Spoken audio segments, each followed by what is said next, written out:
Hey all, and we're back. And what I want to do is just take a quick break really quick and show you what we've been playing with as far as the advanced world settings are concerned.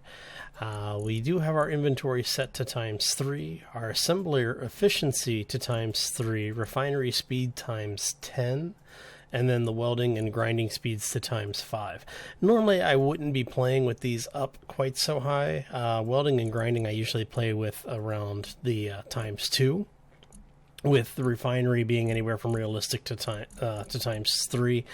But for the Let's Plays, I'm going to do the ×10 just because I'm already spending hours in just the gathering and refining processes. So yeah. Alright. So we've got our max numbers set to 56. Actually, I think I'm going to bring that up to 64. Yes? What is it? No, that's not right. I'm trying to remember how to do it. There's supposed to be... I don't remember. Oh well. Okay, 62, close enough. We are in an unlimited world size, default 15K. So I do have the random encounters enabled. However, I have disabled the drones, hounds, and spiders. The drones are the only thing that really add anything to the game, and with where we are right now, I don't want the drones enabled. Now, that is not saying that the entire series will go without these things being enabled. However, I want to have a little bit more control over some of it just for the early game, simply because of the fact that, you know, like I said before, I used to play this game a lot. Some of these things are added, and I really haven't gotten used to them being in the game yet. And while that can be entertaining, I would rather spend my time with dealing with everything else in the game. So what we're going to do here is we're going to go here, cancel out of there, because we didn't really change anything. I did set the world to safe, and I will show you why. But I am going to do a quick cut here because it does take a minute or two for the game to load. So I'm going to go ahead and start this thing up, and we will be right back. And we are back and in game. Okay, so if you remember, I had mounted drills to the starter ship. We were mining things, we were collecting stuff, you know, everything was going well. Until it wasn't. Let me show you what has happened to our ship. It's missing some parts. Pretty much, as you can see, everything on the front, but most of the things on the side as well. Thankfully, I actually had enough components made to be able to reattach the assembler. But I even lost the assembler. So yeah. So now we're cannibalizing the ship. But so if you remember, there used to be ships sitting here. We lost a couple of cargo containers. We lost all of the cargo stuff that was on the top. We lost all of the conveyors. We lost basically everything attached to it at that point. As you can hear, I've got things refining and I've got some stuff building. Because what I've done is I've been working on the base a little bit. And this is that right there is the reason why I set the environment to safe. I took a meteor strike. The ship actually took pretty much a direct hit on that rear quadrant. It completely just obliterated that side of the ship. And like I said, I was very, very fortunate in that the extra cargo box that I had sitting here had enough components in it that I was able to rebuild the assembler. I mean, I had like, I don't know, like 4 of the computers left after I finished reassembling everything. So what I did is I actually built this instead. So we actually have a little bit heavier duty mining ship. Now, one of the things to keep in mind when you're doing small ships, specifically using the small mining tools, is that when you use the large ship miners, what they do, let me make sure I actually have it out here. What they do is they will collect the debris as you're mining. So this is true of all miners. What happens is they break up the rocks, they collect stuff. Well, the mining tools tend to leave debris. The large ships will collect it as long as it stays near the blade.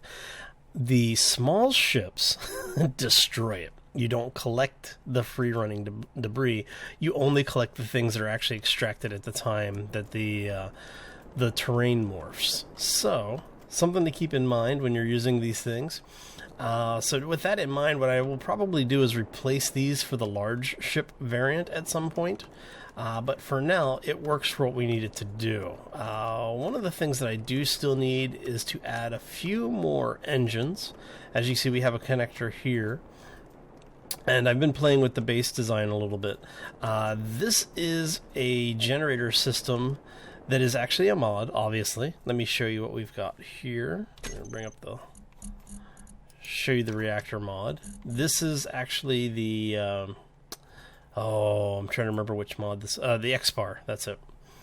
So they have a light, medium, and heavy reactor. What you see in front of you are 4 of the heavy reactors, and they are built in such a way so that you can stack them the same slice on top of each other, or by doing a quarter rotation, you get the circle here. So once you have the circle built like this, you can then continue to stack the wedges on top of each other until you get to the point where you no longer need to be adding more power systems. This thing puts out enough power that I don't really have to worry about it so much. But I do need to add more thrusters. So what I'm thinking I'm going to do is actually take some of these smaller thrusters out and put larger thrusters in, just to give me a little bit more power, because I'm finding that while these things are ridiculously cheap, they are also ridiculously underpowered. So yeah. So what we've been doing over here, actually, do we have, no, we don't have gravity. I keep forgetting. So the base took several direct hits, and I think we showed that on camera before. It was just this last meteor strike got a couple down in the mining area over here, and it just happened to be that's where I was mining at the time, and it just destroyed the ship. It surprised the heck out of me. So what I've done now, since I have put it in the safe mode, what we've got is, we've gone ahead and repaired everything. We've replaced all of the stuff, all of the internal things that we've got laid out. And we will be developing a welding ship as well. So basically I'm going to take this design, the ship design that we have here, duplicate it and replace these mining tools with welding tools.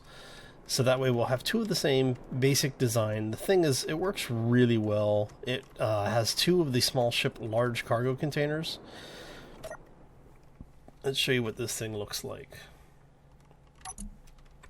Okay, so what you're looking at here is roughly just shy of 47,000 units, right? Which gives it, an effective lift of, I think we have it spec'd to something around, I think it's close to 18,000 kilograms of mass for us to still have effective lift, but it does fill up very quickly. So as you can see here, we've got a little bit of iron. We've got a lot of uranium. So if we turn this thing on,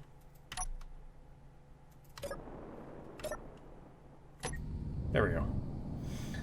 As you can see, we're outputting 24 megawatts. Under full load. Yeah, there we go. This is with us having a fairly minor amount of mass on board. So it handles okay. I mean, the reaction mass, well, I should say the gyros, work really, really well. I have no complaints with the gyros. This thing handles very, very nicely. In fact, I could probably turn 1 of the 3 gyros off. But you see how we get a little bit of drift, even with all of those thrusters on the front? I've got, 8 retrogrades? where I only have 2 of the large thrusters pushing. So I was thinking that it was about 4 to 1, but it looks like it's actually closer to 5 or 6 to 1. And so I'm trying to decide whether or not I actually want to put more thrusters in, or if I'm just going to go ahead and say to heck with it and put the large thrusters in. They are significantly more resource intensive, but it would drop the amount of power that the ship is consuming, which is a good thing. Let me show you here. Let's get us in a straight line somewhere where we're not going to ram anything. So, as you can see, under full power, we're only pushing at about 20%. Retrograde, we are slowing down much slower than we accelerate it, but we're only burning at 6.8%, unless we spin. At which point, we're then, again, 20-ish%, so. But it gets us where we want to go. So the ship works, like I said, it works really well. I am really happy with the way that this thing came together. I do need to rebalance, like I said, I do need to rebalance the thrust profile on this thing. Mainly because, as you can see here, it takes forever for it to slow down. So I do think I'm going to have to add probably another 4 thrusters or so.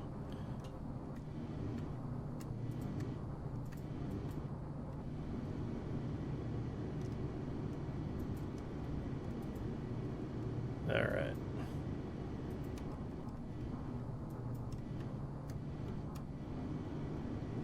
Okay. And we've got, what, 15, 6 days, 8 days. Yeah, we got plenty of power. So what I'm going to do now is I'm going to actually go ahead and I think I'm going to call this episode here. So thanks for tuning in today. I hope you enjoyed it. If you did, make sure you hit that like button. If you have any questions or comments, tips or suggestions, make sure you throw them down below the video. And if you haven't done so already, I do ask that you consider subscribing because, well, not only does it help keep the channel to grow, but it helps keep you informed when new things are coming out on the channel, as well as when I'm up to something. And I'm usually up to something, so it's a good idea to be kept up on it. Anyway, I'm out of time, so I'm out of here. I hope you all have a fantastic day, and hope to see you back here later this week for Friday's live stream. Who knows what game it'll be. We've been doing all sorts of content changes on the channel, so yeah, we'll see how everything plays out. Anyway, folks, I hope you all have a fantastic day. As always, take care and be safe out there, everybody. Alright, time to get to mining. We need to go find us some uranium. I know we got some over here. Miner's job is never done.